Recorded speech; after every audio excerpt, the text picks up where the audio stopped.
I want you to know that we are not going to bring up the Jets at all this year because it's just too hard on Jim. Jim, beginning of the season, I have a prediction. The Browns are going to win the Super Bowl. What's your prediction for the Jets? Actually, I have no idea what to expect this year. On paper, everything is there.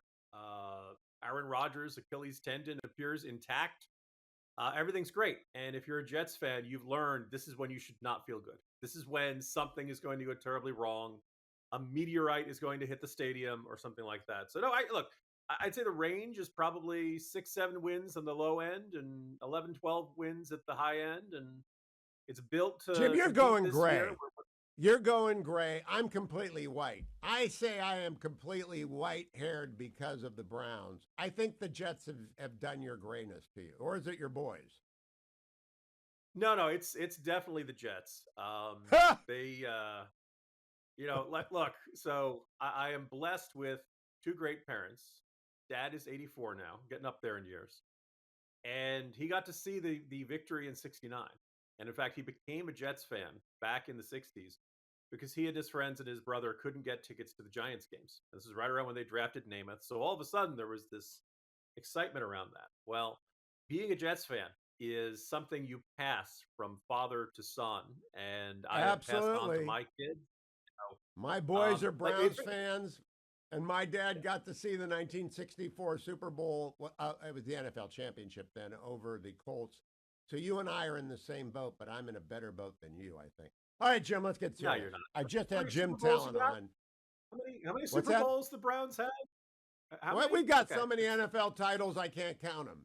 We got so many NFL titles, I can't count them. How many Well, Lombardi that's because trophies? it's I'm a sorry, I can't marketing. see you That's by a the marketing brand. That's like a new non- brand of Doritos. All right, Jim, I just had Jim Talon on. Dwayne has begun a new podcast at my request called Dwayne's World, and it's shot off, and Jim Talon's on it. I just put the proposition. You have 3 martini lunch, and you also have the editors at National Review. I listened to those. I listened to commentary. I listened to Dan Senor.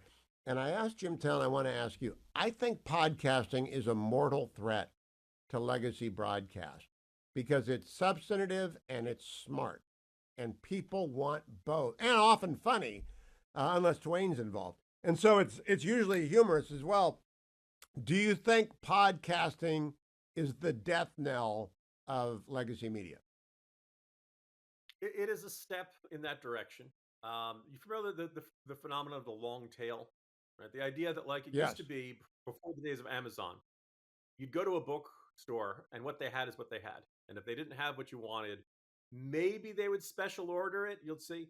Now you go on Amazon, and never mind what Amazon will sell you. Amazon will connect you to every used bookstore in the world, so you can effectively, if there's a copy of that book out there, you can find it. Now I know there are non Amazon sites that will do that. I realize not everybody is as huge a fan of Amazon as I am.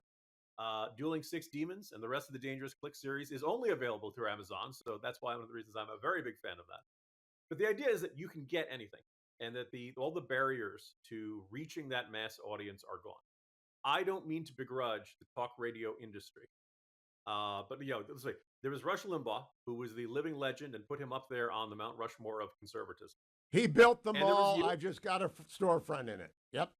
Yep, and there were a bunch of really good ones, particularly I'd say '90s into the 2000s. But I think you'd agree, Hugh. There were a lot of people who were doing Rush's shtick not as well as he could, and 100%. generally these people, yeah, they did not last in the industry very long. They did, brother, you will, and I salute you. Doing a show every day is really hard. I'm glad you mentioned 3 Martini Lunch on there. It's just Greg and I. Occasionally we have guests. We had Tevi Troy talking about his new book and Die Hard. Like we love Tevi. He's a brilliant historian, but really he's as much of a crazed Die Hard fan as we are. So like a third of our interview was I like know. why Die Hard. I didn't expect the Die Hard podcast. I love Tevi's book. Oh, He's yeah. been a guest. I thought you'd go deeper, longer than I did with him, but you ended up talking movies and Bruce. Look. I mean, as far as I'm concerned, Hugh, there is the Bible, Old Testament and New, the Declaration of Independence, the Constitution, and Die Hard. Those are the 4 pillars that build Western civilization. And That's a little tongue in cheek, but we really talk about why Die Hard, resonates in a way that a bunch of other action movies do not. I recommend that It's a three use of martini the lunch device. pod to everyone. Yeah. But anyway, so like first of all, like if we had a show on Fox News, no offense to Fox News or on any traditional cable network, would they be okay with the conversation segueing into a discussion of Die Hard for like 5 to 10 minutes? Maybe, maybe not. Right? You in because podcasting is generally just the hosts. Maybe there's a producer, maybe not. You just do it and you see what people like, and sometimes it hits, sometimes it flops. One of the things people love about the three martini lunch is we're probably 20 minutes most days. Maybe it goes long, it Yep. goes to 30 certain ones. People say it's perfect for my walk, it's perfect for my commute. I don't mean to be poo-pooing anybody whose show is an hour or more. The editors usually goes an hour and change. Um, but the thing is that there's a momentum to it and a freedom to experiment that a lot of big media traditional venues just aren't built for that This kind is of. why, by the Hey, let's way, try this.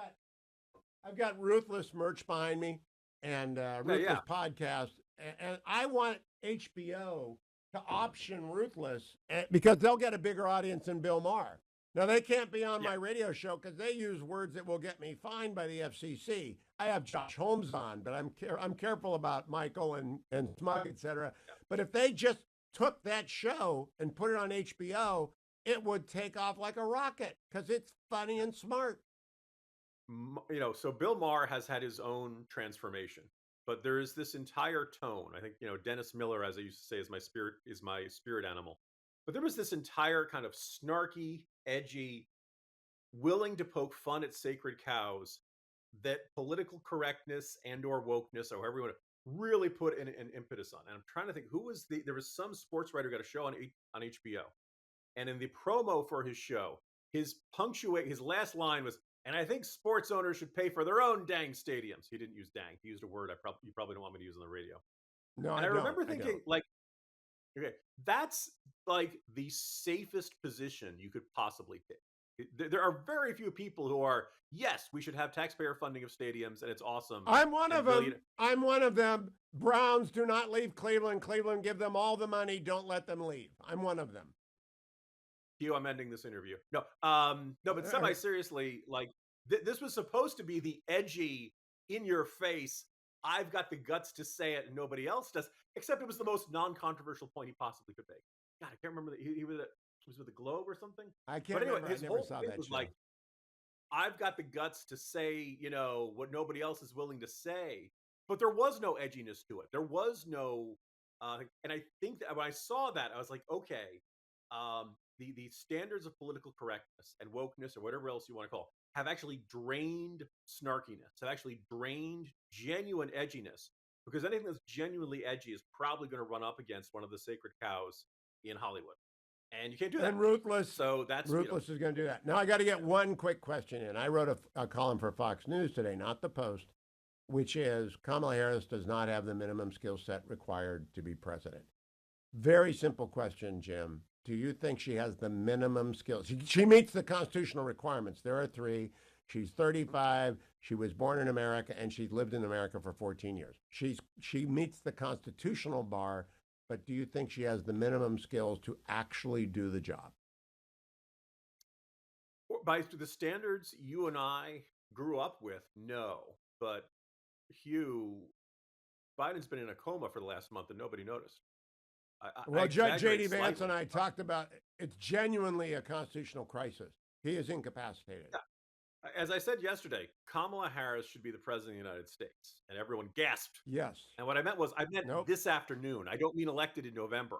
That basically Joe Biden should not be president. His weird story of Molly Maguire on Labor Day. God. Which he ends with saying, "I wish my great grandfather had killed more people in the Union." What this is look. This is, as everyone's experienced with a grandmother, grandfather, any elderly relative. This is someone who isn't there the way we're used to, and you shouldn't be president. So by that standard, Kamala Harris is fantastic.